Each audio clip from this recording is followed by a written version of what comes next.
নমস্কাৰ সকলোকে মোৰ ইউটিউব চেনেললৈ স্বাগতম জনাইছোঁ।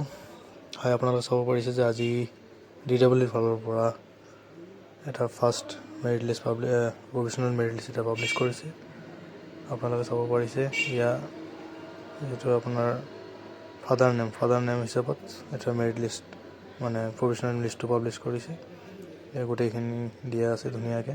আপোনালোকে নিজৰ নামটো চাৰ্চ কৰি চাব পাৰিব ইয়াতে।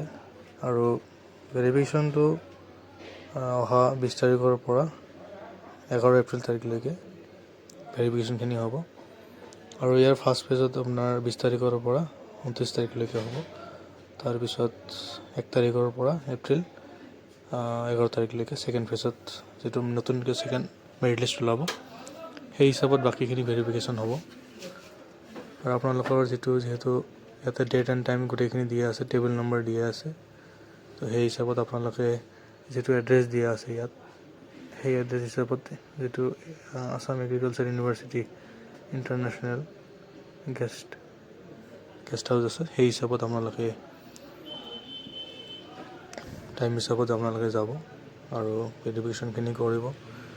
যিহেতু ইয়াত কোনো ধৰণৰ মাৰ্ক হিচাপত প্ৰভিশ্যনেল মেৰিট লিষ্টখন পাব্লিছ হোৱা নাই, ইয়াতে ফাদাৰ নেম হিচাপত মেৰিট লিষ্টখিনি এটা দিছে। তো ইয়াত ডাইৰেক্টলি ক'ব নোৱাৰি যে কিমান কাট অফ যাব বা কি।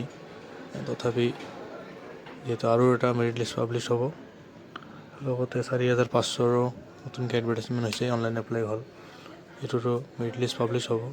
তো মেক্সিমামে ইয়াত চাকৰি পাবলৈ সক্ষম হ'ব। আপোনালোকে ভেৰিফিকেশ্যনত যাওক। ভেৰিফিকেশ্যন কৰাৰ পিছত যিহেতু বহুত সকলোৱে কৈ আছে যে কেতিয়া প্ৰভিশ্যনেল লিষ্টটো পাব্লিছ হ'ব, তো চিফ ছাৰে আমাৰ অলৰেডি জনাইছিল এই বিষয়ে যে অতি সোনকালে হ'ব। আৰু এপইণ্টমেণ্টখিনি যিহেতু জানে সকলোৱে অক্টোবৰ 10 তাৰিখৰ মানত হ'ব। তো আপোনালোকে এইখিনি টাইমত ভেৰিফিকেশ্যন কামখিনি চলিব। তো আপোনালোকে ইয়াত চাব পাৰিছে যিটো ডেট এণ্ড টাইম আছে, সেই হিচাপত আপোনালোকে ভেৰিফিকেশ্যনখিনি টাইম টু টাইম গৈ কৰি আহিব। তাৰপিছত হয়তো মে' মাহৰ ফালে ফাইনেল মেৰিট লিষ্ট ওলাব আৰু অক্টোবৰ মাহত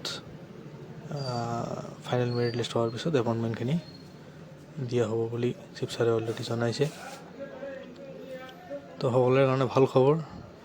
আৰু যিটো graduate teacher, post graduate teacher, সেইটো অলৰেডি সকলোৱে গম পায় যে মে' মাহৰ প্ৰথমত ৰিজাল্ট পাব্লিছ হ'ব, তাৰপিছত ডকুমেণ্ট ভেৰিফিকেশ্যন হ'ব আৰু অক্টোবৰ মাহত এপইণ্টমেণ্টখিনি সম্পন্ন হ'ব। আৰু অসম পুলিচতো ঠিক তেনেকৈ প্ৰচেছখিনি চলি আছে। আপোনালোকে সকলোৱে গম পায় যে যিটো এটা ধাৰাবাহিকভাৱে ৰিক্ৰুইটমেণ্টৰ প্ৰচেছখিনি চলি আছে। এতিয়া ভেৰিফিকেশ্যন হ'ব, কিছুমানৰ ৰিটেন এক্সাম হ'ব, কিছুমান ডকুমেণ্ট ভেৰিফিকেশ্যন হ'ব, তাৰপিছত ফাইনেলি গৈ যি 40,000 এটা বৃহৎ ডাঙৰ নিযুক্তি হ'ব গৈ আছে বা এপইণ্টমেণ্ট পাব গৈ আছে। যথেষ্টখিনি কেণ্ডিডেটে অতি আগ্ৰহেৰে যিহেতু বাট চাই আছে ৰিক্ৰুইটমেণ্ট বা এপইণ্টমেণ্টখিনি সম্পূৰ্ণ হোৱাৰ কাৰণে।